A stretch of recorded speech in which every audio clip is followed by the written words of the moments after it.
जय हिंद दोस्तों, कैसे हैं आप लोग। मैं आशा करता हूं कि आप लोग अच्छे से हैं और अपने तैयारी में लगे हुए हैं। तो दोस्तों, एक बार मैं फिर आप लोगों के बीच हाजिर हूं आर्मी अग्निवीर 17 अप्रैल के सभी शिफ्टों के निचोड़ के साथ। तो आज के शिफ्ट में जितने भी जीके जीएस आए हैं उनका एनालिसिस करेंगे तथा जितने भी क्वेश्चन अभी आने वाले हैं यानी कि एक्सपेक्टेड क्वेश्चन है उनका भी एनालिसिस करते चलेंगे।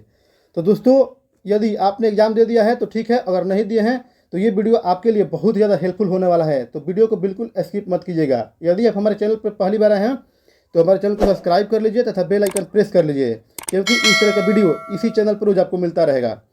तो चलो दोस्तों, वीडियो को स्टार्ट करते हैं। पहला क्वेश्चन दिया गया है कि चंपारण सत्याग्रह कब हुआ था। तो चंपारण सत्याग्रह आपका 1917 ईस्वी में हुआ था। कब हुआ था? 1917 ईस्वी में। तो हो सकता है कि अगले शिफ्ट में आपसे पूछ ले कि असहयोग आंदोलन कब हुआ था। तो असहयोग आंदोलन 1920 ईस्वी में हुआ था। कब हुआ था? 1920 ईस्वी में। इसी प्रकार आपसे पूछ सकता है कि चोरा चोरी हत्याकांड कब हुआ था। तो 5 फरवरी 1922 ईस्वी में हुआ था। कब हुआ था? 5 फरवरी 1922 ईस्वी में हुआ था। नेक्स्ट क्वेश्चन देख लेते हैं दोस्तों, क्वेश्चन नंबर 2। सबसे बड़ा बंदरगाह कौन सा है। तो सबसे बड़ा बंदरगाह जो है आपका जवाहरलाल नेहरू बंदरगाह है। कौन सा बंदरगाह है? जवाहरलाल नेहरू बंदरगाह। तो अब आपसे ये भी क्वेश्चन पूछ सकता है कि जवाहरलाल नेहरू बंदरगाह है जो कहाँ स्थित है। आपका मुंबई में स्थित है। कहाँ स्थित है? मुंबई में स्थित है। इसका पहले नाम क्या था? नाना साहेब बंदरगाह। क्या नाम था? नाना साहेब बंदरगाह था। तो ये आपसे अभी भी क्वेश्चन पूछ सकता है कि भारत का सबसे गहरा बंदरगाह कौन सा है। तो भारत का सबसे गहरा बंदरगाह है आपका विशाखापट्टनम। कौन सा है? विशाखापट्टनम बंदरगाह। नेक्स्ट क्वेश्चन देख लेते हैं दोस्तों, क्वेश्चन नंबर 3। सविनय अवज्ञा आंदोलन कब हुआ था। तो सविनय अवज्ञा आंदोलन 1930 ईस्वी को हुआ था। कब हुआ था? 1930 ईस्वी को। उसी प्रकार आपसे यह भी क्वेश्चन पूछ सकता है कि भारत छोड़ो आंदोलन कब हुआ था। तो भारत छोड़ो आंदोलन 1942 ईस्वी को हुआ था। कब हुआ था? 1942 ईस्वी को हुआ था। तथा यह भी क्वेश्चन आपसे पूछ सकता है कि भारत में साइमन कमीशन कब आया था। तो साइमन कमीशन 1928 में आया था। कब आया था? 1928 में आया था। तथा कैबिनेट मिशन कब आया था। तो कैबिनेट मिशन 1946 ईस्वी में आया था। कब आया था? 1946 ईस्वी में आया था। नेक्स्ट क्वेश्चन देख लेते हैं दोस्तों, लोकसभा का गठन कब हुआ था। तो लोकसभा का गठन अप्रैल 1952 ईस्वी को हुआ था। कब हुआ था? 1952 ईस्वी को हुआ था। तो आपसे यह भी क्वेश्चन पूछ सकता है कि लोकसभा कैसा सदन है। तो लोकसभा आपका निम्न सदन है। कैसा सदन है? निम्न सदन है। तो यह भी क्वेश्चन आपसे पूछ सकता है कि लोकसभा में कुल सीटों की संख्या कितना है। तो लोकसभा में कुल सीटों की संख्या 545 से लेकर 552 तक है। कितना है? 545 से लेकर 552 तक है। तथा यह भी क्वेश्चन आपसे पूरा पूछने का चांस है कि लोकसभा का वर्णन संविधान के किस अनुच्छेद में किया गया है। तो आपसे अनुच्छेद में आपका 81 अनुच्छेद में किया गया है। किस में किया गया है? अनुच्छेद 81 में किया गया है। नेक्स्ट क्वेश्चन देख लेते हैं दोस्तों, क्वेश्चन नंबर 6। राष्ट्रपति बनने का न्यूनतम उम्र कितना है। तो राष्ट्रपति बनने का न्यूनतम उम्र जो है आपका 35 वर्ष है। कितना है? 35 वर्ष है। तो यह भी क्वेश्चन पूछ सकता है आपसे कि राष्ट्रपति का चुनाव किस अनुच्छेद के तहत किया जाता है। तो अनुच्छेद 52 के तहत। किस अनुच्छेद के तहत? अनुच्छेद 52 के तहत। तथा यह भी क्वेश्चन आपसे पूछ सकता है कि राष्ट्रपति लोकसभा को जो भंग करता है वो किस अनुच्छेद के तहत करता है। तो अनुच्छेद 85 के तहत। किस अनुच्छेद के तहत? अनुच्छेद 85 के तहत करता है।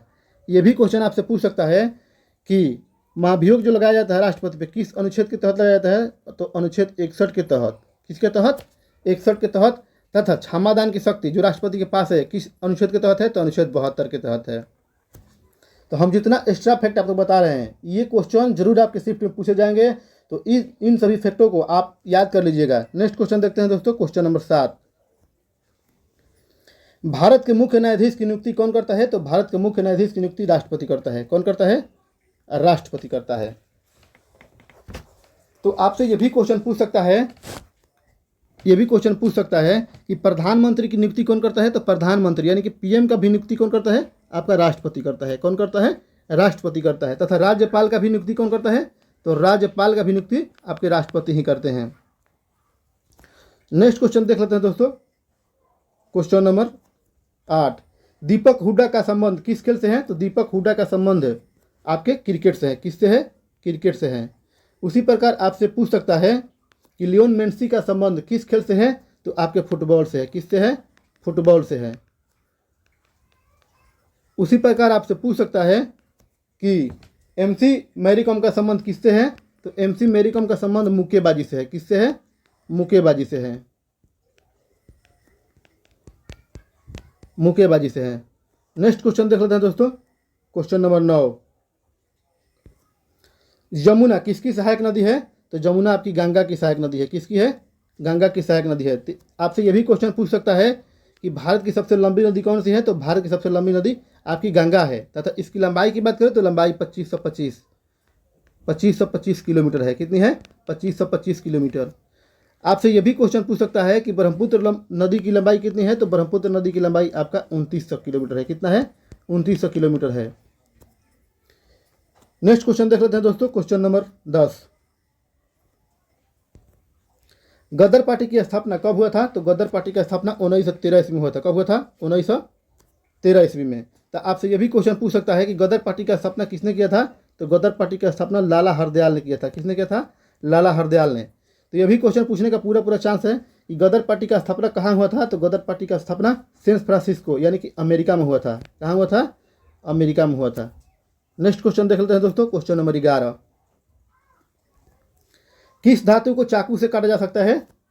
तो सोडियम को। किसको काटा जा सकता है? तो सोडियम को। तो आपसे यह भी क्वेश्चन पूछ सकता है कि सोडियम का संकेत क्या है? तो सोडियम का संकेत Na है। क्या है? Na है। आपसे यह भी क्वेश्चन पूछ सकता है कि सोडियम को किस में रखा जाता है? तो सोडियम को किरोसिन में रखते हैं। किस में रखते हैं? किरोसिन में रखते हैं। आपसे यह भी क्वेश्चन पूछ सकता है कि कॉपर का संकेत क्या है? तो कॉपर का संकेत Cu है। क्या है? Cu है। नेक्स्ट क्वेश्चन देख लेते हैं दोस्तों, क्वेश्चन नंबर 12। इमली में कौन सा अम्ल पाया जाता है? तो इमली में आपका टार्टरिक अम्ल पाया जाता है। कौन सा अम्ल पाया जाता है? टार्टरिक अम्ल पाया जाता है। उसी प्रकार आपसे पूछ सकता है कि टमाटर में कौन सा अम्ल पाया जाता है? तो टमाटर में आपका ऑक्जेलिक अम्ल पाया जाता है। क्या पाया जाता है? ऑक्जेलिक अम्ल पाया जाता है। तथा यह भी क्वेश्चन पूछ सकता है आपसे कि दूध में कौन सा अम्ल पाया जाता है? तो दूध में आपका लैक्टिक अम्ल। कौन सा अम्ल पाया जाता है? लैक्टिक अम्ल पाया जाता है। यह भी क्वेश्चन पूरा पूछने का चांस रहता है कि चींटी में कौन सा अम्ल पाया जाता है? तो चींटी में फॉर्मिक अम्ल। कौन सा अम्ल पाया जाता है? फॉर्मिक अम्ल पाया जाता है। नेक्स्ट क्वेश्चन देख लेते हैं दोस्तों, क्वेश्चन नंबर 13। अल्फा कण का खोज किसने किया था? तो अल्फा कण का खोज रदरफोर्ड ने किया था। किसने किया था? रदरफोर्ड ने किया था। तो आपसे यह भी क्वेश्चन पूछ सकता है कि इलेक्ट्रॉन का खोज किसने किया था? तो इलेक्ट्रॉन का खोज जे थॉमसन ने किया था। किसने किया था? जे थॉमसन ने किया था। आपसे यह भी क्वेश्चन पूछ सकता है कि नाभिक का खोज किसने किया था? तो नाभिक का खोज फर्मी ने किया था। किसने किया था? फर्मी ने किया था। नेक्स्ट क्वेश्चन देख लेते हैं दोस्तों, क्वेश्चन नंबर 14। पोलियो किससे फैलता है? तो पोलियो आपका वायरस से फैलता है। किससे फैलता है? वायरस से फैलता है। तो आपसे यह भी क्वेश्चन पूछ सकता है कि वायरस का खोज किसने किया था? तो वायरस का खोज इनवान वस्की ने किया था। किसने किया था? इनवान वस्की ने किया था। और वायरस का अध्ययन किसमें किया जाता है? तो वायरोलॉजी में। किसमें किया जाता है? वायरोलॉजी में किया जाता है। वायरोलॉजी में किया जाता है। नेक्स्ट क्वेश्चन देख लेते हैं दोस्तों, नेक्स्ट क्वेश्चन दिया गया है कि विश्व का सबसे बड़ा महाद्वीप कौन सा है? तो विश्व का सबसे बड़ा महाद्वीप आपका एशिया है। कौन सा है? एशिया है। एशिया महाद्वीप में सबसे ज़्यादा आबादी है। क्या है? सबसे ज़्यादा आबादी है। यानी कि आपसे यह भी क्वेश्चन पूछ सकता है कि अंध महाद्वीप किसको कहा जाता है? तो अंध महाद्वीप कहा जाता है आपका अफ्रीका को। किसको कहा जाता है? अफ्रीका को कहा जाता है। तथा इसे पक्षियों का महाद्वीप भी कहा जाता है। क्या कहा जाता है? पक्षियों का महाद्वीप भी कहा जाता है। नेक्स्ट क्वेश्चन देख लेते हैं दोस्तों, अगला क्वेश्चन आपका दिया गया है कि भारत की पहली जनगणना कब हुई थी? तो भारत की पहली जनगणना 1872 ईस्वी में हुई थी। कब हुई थी? 1872 ईस्वी में। तो आपसे यह भी क्वेश्चन पूछ सकता है कि 1872 ईस्वी में जो जनगणना हुई थी वो किसके शासनकाल में हुई थी? तो लॉर्ड मेयो के शासनकाल में। किसके शासनकाल में? लॉर्ड मेयो के शासनकाल में। तो आपसे ये भी क्वेश्चन पूछ सकता है कि भारत में दूसरी बार जनगणना यानी कि नियमित जनगणना कब हुई थी? तो 1881 ईस्वी में। कब हुई थी? 1881 ईस्वी में। तो ये भी आपसे पूछ सकता है कि 1881 ईस्वी की जनगणना के समय भारत का गवर्नर कौन था? तो आपका लॉर्ड रिपन था। कौन था? रिपन था। नेक्स्ट क्वेश्चन देख लेते हैं दोस्तों, आपका अगला क्वेश्चन दिया गया है कि पेनिसिलिन का खोज किसने किया था? तो पेनिसिलिन का खोज अलेक्जेंडर फ्लेमिंग ने किया था। किसने किया था? अलेक्जेंडर फ्लेमिंग ने किया था। तो आपसे ये भी नेक्स्ट क्वेश्चन देख लेते हैं दोस्तों, आपका अगला क्वेश्चन दिया गया है कि भारत की सबसे लंबी नदी कौन सी है? तो भारत की सबसे लंबी नदी गंगा है, जिसकी लंबाई है 2525 किलोमीटर। कितनी है? 2525 25 किलोमीटर।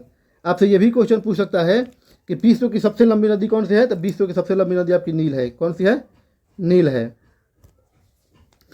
नील है। नेक्स्ट क्वेश्चन देख लेते हैं दोस्तों। अगला क्वेश्चन आपका दिया गया है कि बर्फ का पानी बनना कौन सी अभिक्रिया है, तो बर्फ का पानी बनना आपका भौतिक अभिक्रिया है। कौन सी अभिक्रिया है? भौतिक अभिक्रिया है। आपसे यह भी क्वेश्चन पूछ सकता है कि कागज का जलना कौन सी अभिक्रिया है, तो कागज का जलना आपका रासायनिक अभिक्रिया है। कौन सा है? रासायनिक अभिक्रिया है। नेक्स्ट क्वेश्चन देख लेते हैं दोस्तों। आपका अगला क्वेश्चन दिया गया है कि सिंधु नदी कहाँ से निकलती है, तो सिंधु नदी आपका मानसरोवर झील से निकलती है। कहाँ से निकलती है? मानसरोवर झील से। और मानसरोवर झील कहाँ है? आपका तिब्बत में है। कहाँ है? तिब्बत में स्थित है। आपसे ये भी क्वेश्चन पूछ सकता है कि भारत की सबसे लंबी नदी कौन सी है, तो भारत की सबसे लंबी नदी गंगा है, जिसकी लंबाई है 2525 किलोमीटर। और विश्व की सबसे लंबी नदी कौन सी है, तो विश्व की सबसे लंबी नदी नील है। कौन सी है? नील है। नेक्स्ट क्वेश्चन देखते हैं दोस्तों। अगला क्वेश्चन दिया गया है कि वायुमंडल में नाइट्रोजन का प्रतिशत कितना है, तो वायुमंडल में नाइट्रोजन का प्रतिशत 78.08 है। कितना है? 78.08 है। तो आपसे ये भी क्वेश्चन पूछ सकता है कि हमारे वायुमंडल में ऑक्सीजन की मात्रा कितनी है, तो ऑक्सीजन की मात्रा है 21%। कितना है? 21%। उसी प्रकार आपसे पूछ सकता है कि वायुमंडल में कार्बन डाइऑक्साइड की मात्रा कितनी है, तो वायुमंडल में कार्बन डाइऑक्साइड की मात्रा है 0.03% है। कितना है? 0.03% है। नेक्स्ट क्वेश्चन देख लेते हैं दोस्तों। ताप नियंत्रक ग्रंथि कौन सी है, तो ताप नियंत्रक ग्रंथि जो है आपकी हाइपोथैलेमस ग्रंथि है। कौन सी है? हाइपोथैलेमस ग्रंथि। यानी कि हाइपोथैलेमस ग्रंथि जो है इससे भूख प्यास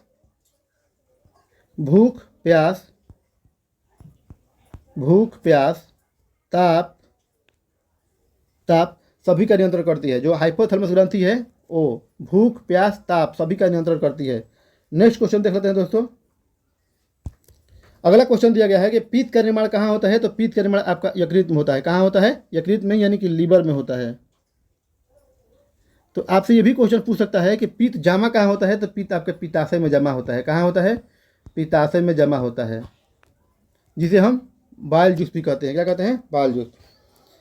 आपसे ये भी क्वेश्चन पूछ सकता है कि पित्त कैसा है, तो पित्त आपका क्षारीय है। क्या है? क्षारीय है। नेक्स्ट क्वेश्चन देख लेते हैं दोस्तों। आपका अगला क्वेश्चन दिया गया है कि भारत का पहला तेल शोधक कारखाना कौन था, तो भारत का पहला तेल शोधक कारखाना जो था डिगबोई था। कौन था? डिगबोई। डिगबोई कहाँ है? असम में है। ये कारखाना कब बना था? 1901 ईस्वी में। कब बना था? 1901 ईस्वी में। तो आपसे ये भी क्वेश्चन पूछ सकता है कि ONGC का स्थापना कब हुआ था, तो ONGC का स्थापना 1956 में हुआ था। कब हुआ था? 1956 में हुआ था। तब आपसे ये भी क्वेश्चन पूछ सकता है कि ONGC का मुख्यालय कहाँ है, तो ONGC का मुख्यालय आपका देहरादून है। कहाँ है? देहरादून। नेक्स्ट क्वेश्चन देख लेते हैं दोस्तों। आपका अगला क्वेश्चन दिया गया है कि हीराकुंड बांध किस नदी पर स्थित है, तो हीराकुंड जो बांध है आपके महानदी पर है। कहाँ है? महानदी पर है। तो महानदी कहाँ है? आपका उड़ीसा में है। कहाँ है? उड़ीसा में है। आपसे ये भी क्वेश्चन पूछ सकता है कि सरदार सरोवर परियोजना किस नदी पर है, तो आपके नर्मदा नदी पर है। किस पर है? नर्मदा नदी पर है। तो जितने भी आपके बांध है वो सब पढ़ कर जाइएगा, क्योंकि बांध से 1-2 क्वेश्चन हर शिफ्ट में आ रहा है। नेक्स्ट क्वेश्चन देखते हैं दोस्तों। नेक्स्ट क्वेश्चन देख लेते हैं दोस्तों। क्षेत्रफल की दृष्टि से सबसे बड़ा राज्य कौन सा है, तो क्षेत्रफल की दृष्टि से सबसे बड़ा राज्य आपका राजस्थान है। कौन सा है? राजस्थान है। अगर जनसंख्या की दृष्टि से पूछे तो जनसंख्या की दृष्टि से आपका उत्तर प्रदेश है। कौन सा है? उत्तर प्रदेश है। और जनसंख्या घनत्व की बात करें तो जनसंख्या घनत्व आपका बिहार का है। किसका है? बिहार का है। ये भी क्वेश्चन पूछ सकता है कि क्षेत्रफल की दृष्टि से सबसे छोटा राज्य कौन सा है, तो आपका गोवा है। कौन सा है? गोवा है। नेक्स्ट क्वेश्चन देख लेते हैं दोस्तों। आपका अगला क्वेश्चन दिया गया है कि राष्ट्रपति लोकसभा में कितने सदस्यों को मनोनीत करते हैं, तो ये 2 सदस्यों को मनोनीत करते हैं। कितने सदस्य को? 2 सदस्यों को मनोनीत करते हैं। तो आपसे ये भी क्वेश्चन पूछने का पूरा चांस रहता है कि संसद किस से मिलकर बना है, तो संसद आपका लोकसभा, राज्यसभा और राष्ट्रपति तीनों से मिलकर बना है। तो आपसे भी क्वेश्चन पूछ सकता है कि संसद किस अनुच्छेद में वर्णित है, तो अनुच्छेद 79 में। किस में है? 79 में। उसी प्रकार आपसे पूछ सकता है लोकसभा किस अनुच्छेद में वर्णित है, तो लोकसभा आपका 81 अनुच्छेद में वर्णित है। तथा राज्यसभा की बात करें तो राज्यसभा अनुच्छेद 80 में वर्णित है। नेक्स्ट क्वेश्चन देख लेते हैं दोस्तों। आपका अगला क्वेश्चन दिया गया है कि कान्हा नेशनल पार्क किस राज्य में स्थित है। तो कान्हा नेशनल पार्क जो है आपका मध्य प्रदेश में है। कहाँ है? मध्य प्रदेश में। मध्य प्रदेश को हम टाइगर स्टेट भी कहते हैं। क्या कहते हैं? टाइगर स्टेट कहते हैं। इनमें कुल बाघों की संख्या है आपका 526। कितना है? 526। तो आपसे ये भी क्वेश्चन पूछ सकता है कि पाना टाइगर रिजर्व कहाँ है। तो पाना टाइगर रिजर्व भी मध्य प्रदेश में है। तथा बाघौगढ़ क्या है? बाघौगढ़ टाइगर रिजर्व कहाँ है? तो आपका मध्य प्रदेश में है। कहाँ है? मध्य प्रदेश में है। आपसे ये भी क्वेश्चन पूछ सकता है कि नागार्जुन सागर टाइगर रिजर्व कहाँ है। तो आपका नागार्जुन सागर आंध्र प्रदेश में है। कहाँ है? आंध्र प्रदेश में है। नेक्स्ट क्वेश्चन देख लेते हैं दोस्तों। आपका अगला क्वेश्चन दिया गया है कि जोजिला दर्रा कहाँ स्थित है। तो जोजिला दर्रा आपका जम्मू कश्मीर में है। कहाँ है? जम्मू कश्मीर में है। उसी प्रकार आपसे पूछ सकता है कि नाथुला दर्रा कहाँ है। तो नाथुला दर्रा आपका सिक्किम में है। कहाँ है? सिक्किम में है। आपसे ये भी क्वेश्चन पूछ सकता है कि माना और नीति दर्रा कहाँ है। तो आपका उत्तराखंड है। कहाँ है? उत्तराखंड में है। अगला क्वेश्चन देख लेते हैं दोस्तों। अगला क्वेश्चन दिया गया है कि मुंडेरा के सूर्य मंदिर कहाँ स्थित है। तो मुंडेरा का सूर्य मंदिर जो है आपका गुजरात में है। कहाँ है? गुजरात में है। तो आपसे अगले शिफ्ट में भी क्वेश्चन पूछ सकता है कि कोणार्क का सूर्य मंदिर कहाँ है। तो कोणार्क का सूर्य मंदिर आपका उड़ीसा में है। कहाँ है? उड़ीसा में है। तो ये भी पूछ सकता है कि मीनाक्षी मंदिर कहाँ है। तो मीनाक्षी मंदिर आपके तमिलनाडु में है। कहाँ है? तमिलनाडु में है। नेक्स्ट क्वेश्चन देख लेते हैं दोस्तों। आपका अगला क्वेश्चन दिया गया है कि इंडिका पुस्तक का लेखक कौन है। तो इंडिका पुस्तक का लेखक मेगास्थनीज है। कौन है? मेगास्थनीज है। तो आपसे ये भी क्वेश्चन पूछ सकता है कि मेगास्थनीज किसके दरबार में आया था। तो चंद्रगुप्त मौर्य का किसके दरबार में आया था। चंद्रगुप्त मौर्य के दरबार में आया था। आपसे ये भी क्वेश्चन पूछ सकता है कि पंचतंत्र का लेखक कौन है। तो पंचतंत्र का लेखक आपका विष्णु शर्मा है। कौन है? विष्णु शर्मा है। नेक्स्ट क्वेश्चन देख लेते हैं दोस्तों।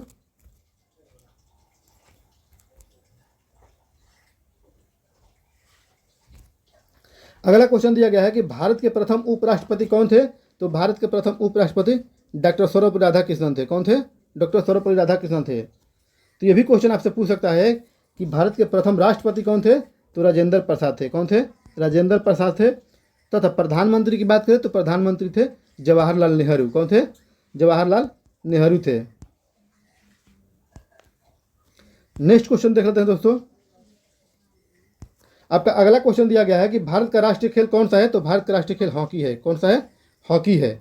तो आपसे ये भी क्वेश्चन पूछ सकता है कि अमेरिका का राष्ट्रीय खेल क्या है। तो अमेरिका का राष्ट्रीय खेल बेसबॉल है। क्या है? बेसबॉल है। बेसबॉल है। आपसे ये भी क्वेश्चन पूछ सकता है कि पाकिस्तान का राष्ट्रीय खेल क्या है। तो पाकिस्तान का राष्ट्रीय खेल भी हॉकी है। क्या है? हॉकी है। नेक्स्ट क्वेश्चन देख लेते हैं दोस्तों। अगला क्वेश्चन दिया गया है कि हमारे संविधान में कितनी अनुसूचियां हैं। तो हमारे संविधान में कुल 12 अनुसूचियां हैं। कितनी है? 12। और मूल संविधान की बात करें तो मूल संविधान में कितनी अनुसूचियां थी। तो आपकी 8 अनुसूचियां थी। तथा यह भी क्वेश्चन पूछ सकता है कि हमारे संविधान में कितने भाषाओं का वर्णन किया गया है। तो 22 भाषाओं का। कितने भाषाओं का? 22 भाषाओं का। तथा यह भी क्वेश्चन पूछ सकता है कि हमारे संविधान में यानी कि मूल संविधान में कुल कितने अनुच्छेद थे। तो 395 अनुच्छेद थे। कितने थे? 395 अनुच्छेद थे।